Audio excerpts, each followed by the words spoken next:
টাঙ্গুয়া হাওরে হাউসবোট নিষেধাজ্ঞা নিয়ে বিভ্রান্তি। পুরো হাওরে নয়, শুধুমাত্র ওয়াচ টাওয়ার এলাকায় সাময়িক নিষেধাজ্ঞা।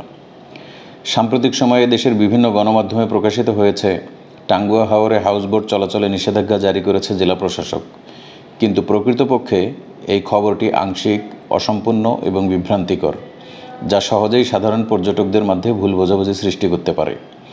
সুনামগঞ্জ জেলা প্রশাসকের প্রকাশিত সরকারি বিজ্ঞপ্তিতে স্পষ্ট উল্লেখ আছে, শুধুমাত্র টাঙ্গুয়া হাওরের ওয়াচ টাওয়ার এলাকা এবং এর আশপাশের কিছু এলাকায় পর্যটকবাহী হাউসবোটের গমনাগমন সাময়িকভাবে স্থগিত করা হয়েছে।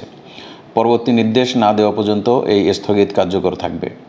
টাঙ্গুয়া হাওরের বাকি বিস্তীর্ণ এলাকায় কোনো ধরনের কোনো নিষেধাজ্ঞা নেই, তাই হাওরের অন্যান্য অংশে নৌকা অথবা হাউসবোট ভ্রমণে কোনো বাধা নেই।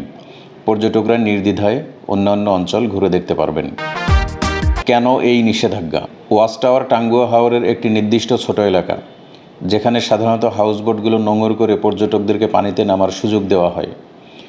কিন্তু একই সময়ে অসংখ্য হাউসবোটের ভিড় এবং পর্যটকদের অসচেতন আচরণের ফলে এই এলাকার পানি দূষিত হয়ে পড়ছে। পরিবেশ রক্ষার স্বার্থে এবং হাওরের সৌন্দর্য ও জীববৈচিত্র্য সংরক্ষণের জন্যই এই এলাকা জুড়ে সাময়িকভাবে হাউসবোট প্রবেশ নিষিদ্ধ করা হয়েছে। টাঙ্গুয়া হাওর সম্পর্কে কিছু গুরুত্বপূর্ণ তথ্য। টাঙ্গুয়া হাওর বাংলাদেশের অন্যতম সুন্দর প্রাকৃতিক জলাভূমি। এটি সুনামগঞ্জ জেলার তাহিরপুর ও মধ্যনগর উপজেলায় অবস্থিত। এর মোট আয়তন 12,655 হেক্টর। হাওরে রয়েছে মোট 109টি বিল।